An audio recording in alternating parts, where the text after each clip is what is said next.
गाडी बोलवा, शासनाची नसते का ती? फायर ब्रिगेडची गाडी असेल ना?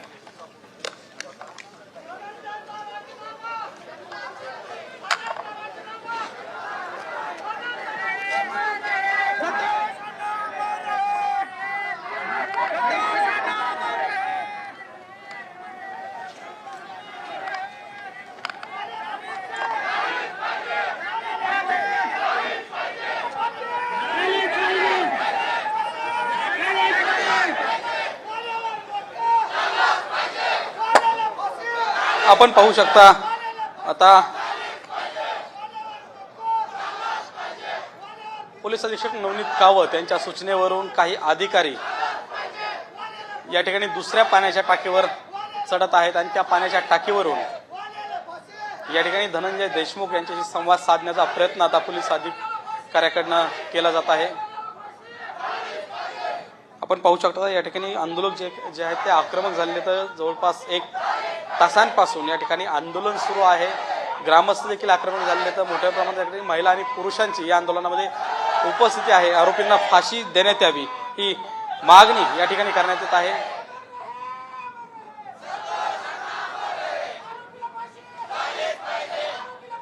आरोपींना फाशी झालीच पाहिजे या घोषणा या ठिकाणी देण्यात येत आहेत. खंडणी प्रकरणातील आरोपी वाल्मिक कराडांवर या ठिकाणी 302 दाखल करावा, मोका अंतर्गत कारवाई करावी अशी देखील मागणी या ठिकाणी करण्यात येत आहे. संतोष देशमुख हत्या प्रकरणातील फरार आरोपी कृष्णा आंधळे याला तात्काळ अटक करण्यात यावं. त्याचबरोबर हत्या प्रकरणात सरकारी वकील म्हणून उज्ज्वल निकम यांची नियुक्ती करण्यात यावी. CID आणि SIT कडून जो तपास सुरू आहे त्या तपासाची माहिती देशमुख कुटुंबियांना देण्यात यावी. यासह विविध मागण्यांसाठी जे आंदोलक आहेत ते आक्रमक झालेले. तर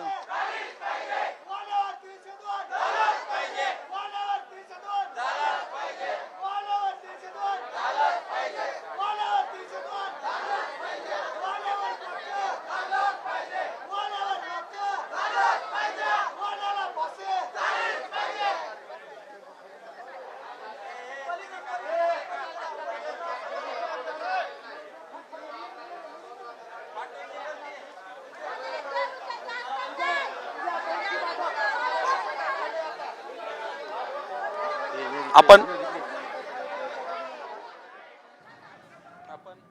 पाहू शकता या ठिकाणी काही आंदोलकांनी साड्या ज्या आहेत त्या आणलेल्या आहेत, खाली साड्या धरल्या जात आहेत.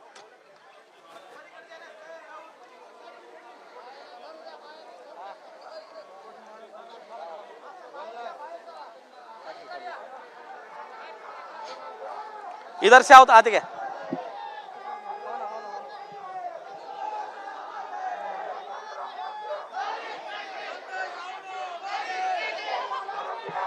सांगा साड्या घाला म्हणून